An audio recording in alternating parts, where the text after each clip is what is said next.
The ice cracked beneath her. Joanne's tiny feet slipped out from under her, plunging her into the freezing water. She screamed, but no one was around to hear her. The cold ripped through her coat, seeping into her skin, making her shiver uncontrollably. She thrashed, panicked, trying to grab onto something, anything, but all she found was more slippery, melting ice. It was just a week before Christmas. Joanne was 8 years old, living with her family in a small white 2-story house in Placentia, Newfoundland. Snow had blanketed the village, and the cold air smelled crisp with winter frost.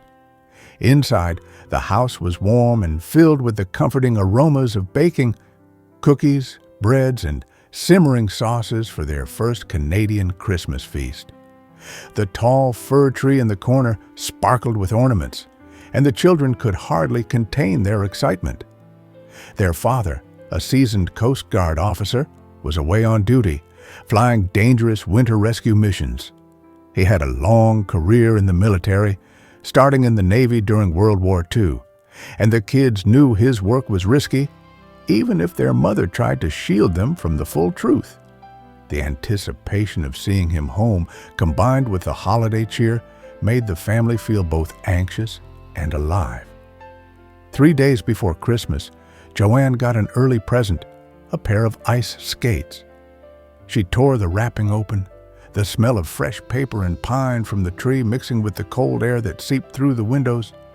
Joanne zipped up her thick winter coat, pulled on her mittens and hat, and practically bolted out the door. The crisp air bit at her cheeks as she ran toward the skating pond where her friends were already gliding across the ice. The sky was clear, and the sunlight sparkled on the frozen surface like a field of tiny diamonds. Joanne wobbled at first. She fell often slipping and sliding along on the ice, getting up over and over again. Slowly, with determination and a little bit of stubbornness, she made it all the way across the pond, feeling the satisfying scrape of blades against ice with each push. She was so focused on mastering her skates that she didn't notice the shadows lengthening or that her friends had gone home. The ice under her suddenly felt thinner, and then crack! The world tipped upside down as she plunged through into the icy water. The sudden shock made her gasp, water filling her mouth, her skates weighing her down. Panic gripped her chest. The cold was unbearable, numbing her fingers and toes. The only sound she could hear was the muffled rush of water and the cracking of ice around her. Joanne thrashed, panicked, trying to grab on to something, anything, but all she found was more slippery, melting ice. Just as hopelessness started to settle in, she felt a grip, strong, firm, and steady, on the back of her coat. She couldn't see who it was, but the hand pulled her up out of the water and onto the frozen ground. Sitting in the snow, Joanne suddenly noticed something. Her coat, miraculously, was dry. Her skates were dry. Her boots stood neatly beside her, as if they'd been carefully placed there. Had she imagined falling into the water? However, her mittens dripped with water, a small proof of what had just happened. A warmth seemed to wrap around her as she scrambled to her feet, the dark path home feeling less threatening, as if some invisible force was guiding her steps. Joanne arrived home, breathless, cheeks red from the cold, but she tried to act casual. "Lost track of time," she mumbled, slipping off her coat and mittens. Her mother's worry was palpable, but the girl barely mentioned what had happened. She was still trying to process what had happened.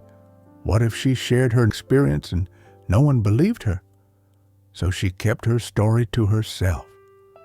The next couple of days blurred by with Christmas preparations, and they waited anxiously for their father, who was still away on duty. The front door finally swung open, letting in a rush of cold winter air, and in that instant, everything changed. Their dad stepped inside, snow still clinging to his coat, with 2 of his crew members behind him. The house, which had felt tight with worry all day, suddenly filled with warmth and relief. The sight of him, alive and smiling, hit the family harder than any wrapped gift waiting under the tree. Just a few hours earlier, the mood had been completely different. The kids had spent the afternoon glued to the window, their breath fogging up the glass. Every crunch of footsteps outside made their hearts jump. One moment, they were staring at the snow-covered driveway, and the next, at the stack of gifts beneath the glowing tree. But none of it mattered if Dad didn't make it home. The tension was almost tangible, like a knot tightening in the room. By 5 o'clock, though, their waiting paid off. The smell of fresh winter air drifted in as he entered, mixing with the scent of Mom's cooking still warming in the kitchen.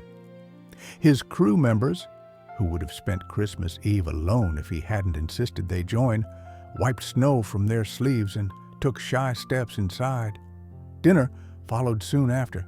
The table overflowed with the 7-course Christmas meal Mom had poured her heart into, each dish sending up clouds of steam and delicious smells. Dad sat at the head of the table beaming, eyes bright, shoulders finally relaxed. The taste of warm bread, the sound of clinking silverware, and the glow of candles bouncing off the walls made the room feel cocooned with comfort. But it wasn't until they settled into the living room, kids on the floor, Mom on the couch, Joanne and her sister perched on their dad's lap, that the night shifted from cozy to unforgettable. Just as the room settled into quiet, he began speaking. "A couple days ago," he said calmly, "we got called to rescue the crew of a Russian ship taking on water in the middle of the ocean." The words dropped into the room like a weight. Everyone froze. He rarely talked about his job, so when he did, every detail felt significant. He explained how the ship had been 4 hours north of their location and how the storm was so violent it felt like the sky itself was tearing open. He described the wind pounding against the plane, the cold air seeping through the thick gear, and the salty smell of the ocean even from thousands of feet up. Time was running out. The vessel was sinking fast. Then he told them about the fog, a heavy, suffocating fog that swallowed everything beneath the plane, making the ocean below completely invisible. Fuel was running low. The pilot's voice had been tight and urgent. "We have to turn around." But Dad had pushed back gently, steady but firm. They were the sailors' only hope. The pilot agreed to 5 more minutes, and those minutes slid by agonizingly slowly. Every second was a battle against fear, against the plane's fuel gauge, against the storm itself. Then Dad described the moment everything changed. He said he prayed, quietly, simply, asking God to help them find the sailors. And almost instantly, the fog thinned, not slowly, not gradually. It lifted like a curtain being pulled aside. Below them, the ship appeared. Men stood on the bow, waving bright flags, tiny splashes of color against the dark sea. The pilot swooped lower, the plane shuddering as Dad lowered the rescue harnesses. He told them how the wind stung his face, how the ropes burned against his gloves, how the shouts of the sailors were nearly swallowed by the storm. One by one, the men were lifted into the aircraft, cold, shaking, exhausted, but alive. And then came the part that made the room fall completely silent. The moment the very last man climbed aboard, the ship slipped under the water and disappeared.